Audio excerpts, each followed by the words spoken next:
আজকে আমি ডিম দিয়ে পরোটা তৈরি করেছি। আসসালামু আলাইকুম বন্ধুরা, কেমন আছেন সবাই? আশা করি ভালো আছেন। আপনাদের দোয়ায় ও ভালোবাসায় আমরাও ভালো আছি। এই তো দেখেন, আমি কিন্তু আজকে প্রথমবার ডিম দিয়ে পরোটা তৈরি করেছি। আসলে প্রতিদিন সন্ধ্যায় তো আমরা মুড়ি মাখিয়ে খাই, চা বিস্কুট এগুলো খাই। তা আজকে কিন্তু আমি ডিম দিয়ে পরোটা তৈরি করেছি। সেজন্য তো প্রথমে আমি ময়দা নিয়েছি, ময়দার ভিতরে লবণ আর তেল দিয়ে ভালো করে মিশিয়ে নিয়েছি। তারপরে তো অল্প অল্প পানি দিয়ে কিন্তু আটাগুলোকে মেখে নিয়েছি। আমার এই আটাগুলো মাখা হয়ে গেলে আমি সামান্য পরিমাণ তেল দিয়ে আটার এপাশ ওপাশ ভালোভাবে মাখিয়ে 5 মিনিটের জন্য রেখে দিয়েছি। আর আমি যেহেতু ডিম দিয়ে পরোটা তৈরি করব, সেই জন্য এই তো 2টা ডিম নিয়ে নিয়েছি। আর এই ডিমের মধ্যে কাঁচা মরিচ, পেঁয়াজ আর লবণ দিয়ে ভালো করে ডিমগুলো ভেঙে মাখিয়ে নেব। আপনারা চাইলে আরও ডিম দিতে পারেন। এই পরোটাতে কিন্তু যত ডিম দিবেন তত কিন্তু খেতে ভালো লাগবে। আর এই তো দেখেন, আমি এইভাবে ডিমগুলোকে মিশিয়ে নিচ্ছি। আর এদিকে কিন্তু আমার পরোটার আটা তৈরি হয়ে গেছে। তো তেল দেওয়ার কারণে এই পরোটার আটাটা অনেক সুন্দর নরম হয়েছে। আর আমি ছোট ছোট করে এই তো নিচ্ছি পরোটা তৈরি করার জন্য। এখানে আমি পরোটাগুলো গোল গোল সাইজের করছি। আপনারা চাইলেও মানে চারকোনাভাবে করতে পারেন, আবার গোলও করতে পারেন। আমি কিন্তু গোল করে করে নিয়েছি।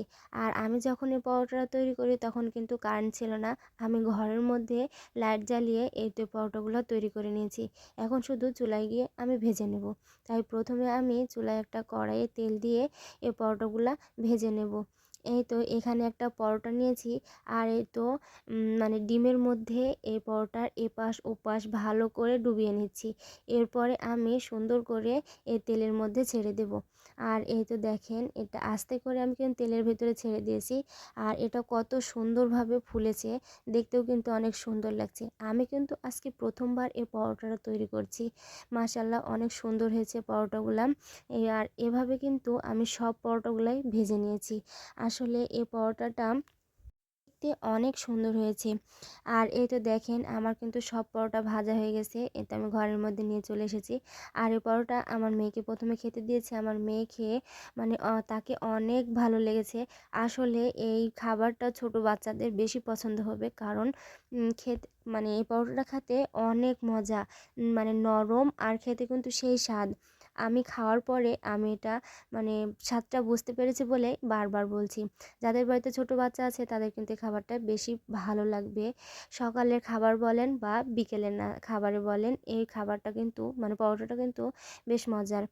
আর আপনারা যারা এখনও বাড়িতে তৈরি করেননি পরোটাটা, তারা অবশ্যই একবার বানিয়ে বাড়িতে খেয়ে দেখবেন, খেতে কিন্তু বেশ মজা। তো ভিডিও যদি আপনাদের কাছে ভালো লেগে থাকে তা অবশ্যই কমেন্টে জানাবেন। আজকের ভিডিও এ পর্যন্ত। সবাই সুস্থ থাকবেন, ভালো থাকবেন। আল্লাহ হাফেজ।